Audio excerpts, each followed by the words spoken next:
Semuanya, jadi di video kali ini aku mau membahas mengenai proyek esai yang telah aku buat, yaitu penerapan teori bilangan dalam teknologi dan kehidupan nyata, yaitu tentang sistem kriptografi modern. Sebelumnya, perkenalkan, nama aku Alisa Dian Salsabila dengan NIM 2225240082.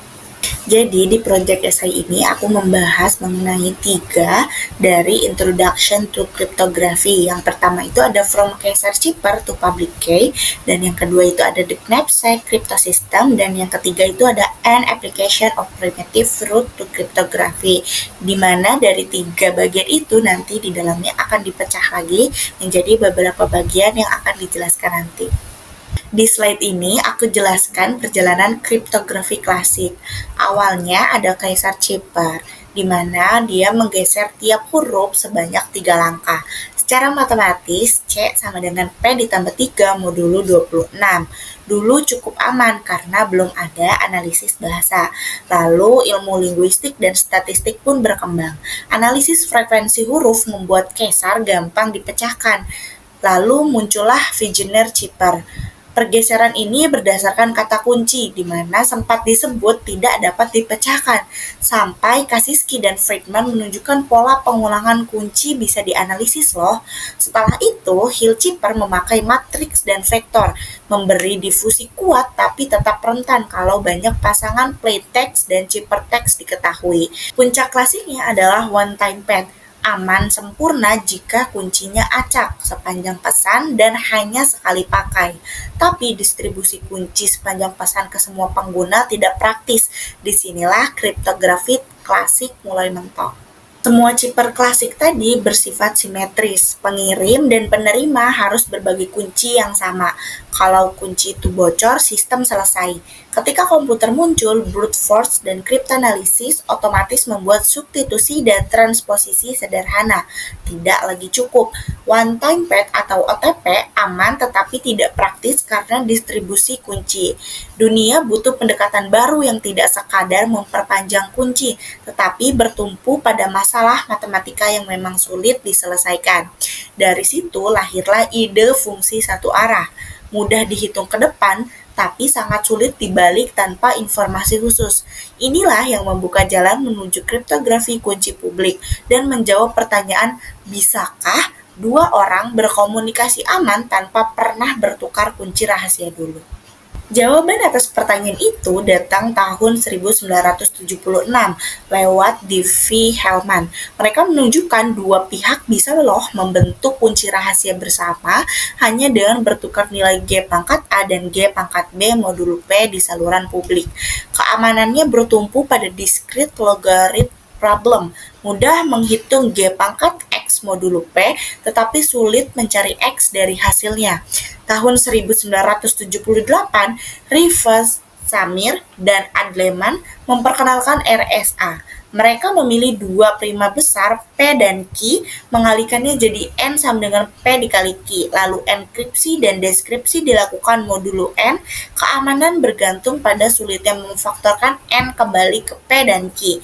RSA kemudian menjadi fondasi HTTPS, TLS, tanda tangan digital, dan banyak protokol lain. Di sini terlihat pergeseran besar, yaitu keamanan tidak lagi karena trik alfabet, tapi karena masalah faktorisasi dan logaritma diskrit yang sangat sulit secara komputasional. Bagian ini masuk ke skema kunci publik lain atau Knapsack Crypto System. Setelah RSA, peneliti bertanya, apakah kita bisa memakai dasar selain faktorisasi atau logaritma diskrit? Lalu dipilih masalah kombinatorial, subset sum, atau Knapsack problem. Intuisinya kita punya deret bilangan A dan target S, lalu diminta cari subset yang jumlahnya persis dengan S. Untuk A sama dengan 3, 5, 9, dan 20, dan S sama dengan 23, solusinya adalah 3 ditambah 20.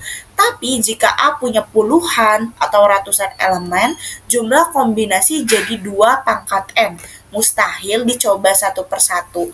Mark Hellman ingin memanfaatkan sifat sangat sulit ini sambil merancang versi knapsack yang tetap mudah diselesaikan oleh pemilik kunci, tetapi tampak sulit bagi publik. Itulah ide dasar knapsack cryptosystem.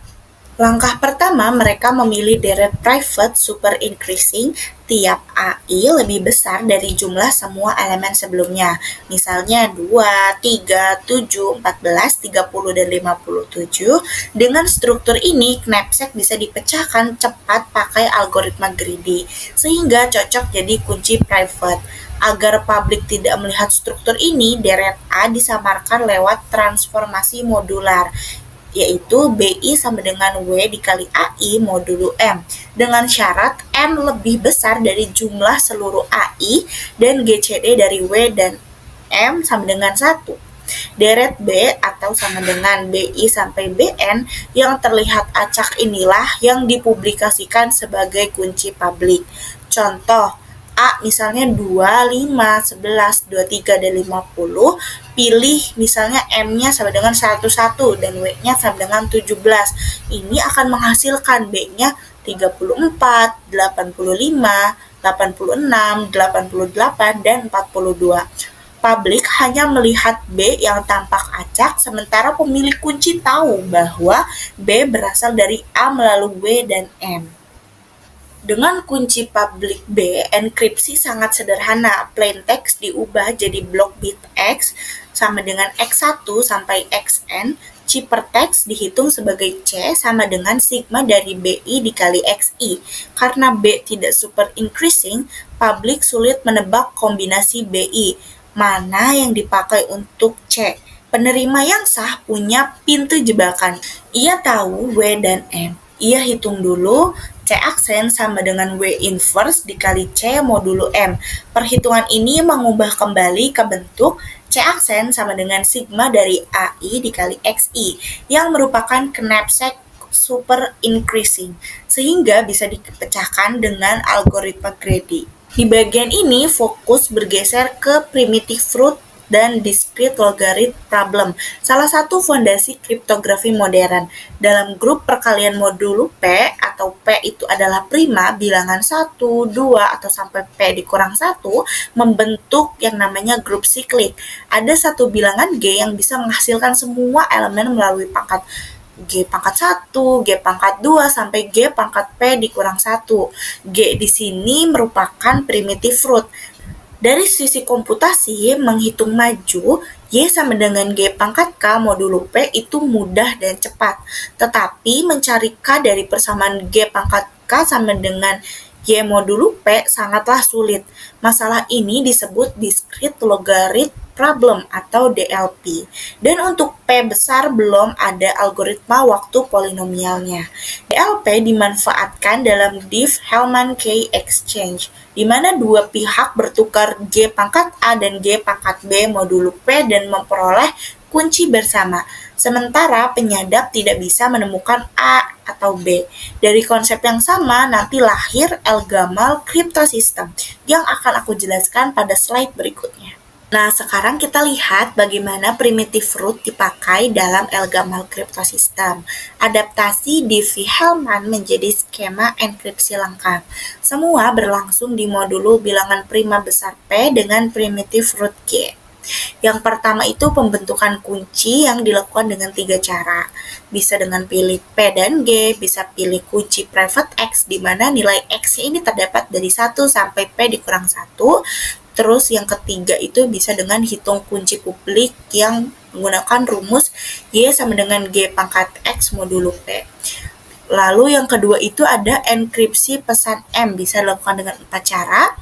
Bisa dengan pilih bilangan acak K, atau hitung C1, C2 menggunakan rumus yang ada. Lalu yang keempat itu ciphertext adalah pasangan C1 dan C2. Contoh kecilnya itu bisa dilihat di PowerPoint ini, sama halnya dengan contoh yang ada di esai. Kita bahas sekilas keamanan Elgamal dan peran primitive roots di era modern. Untuk menyerang Elgamal tanpa kunci private, penyerang harus memecahkan salah satu dari yang pertama, mencari X dari Y sama dengan G pangkat X modulo P, atau yang kedua, mencari K dari C1 sama dengan G pangkat K modulo P. Keduanya adalah bentuk logaritma diskrit. Ada algoritma seperti baby step, giant step, polar row, dan indeks kalkulus. Tapi semuanya masih tidak praktis jika P dipilih cukup besar, misalnya 2048 bit.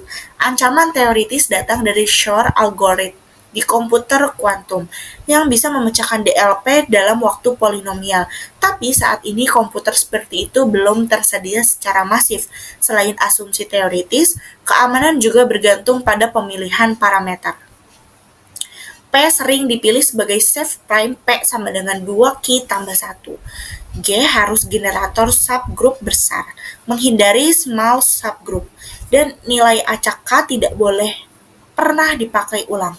Gamal menginspirasi algoritma seperti DSA dan versi kurva eliptik EC-Gamal yang efisien untuk mobile, IoT, dan blockchain.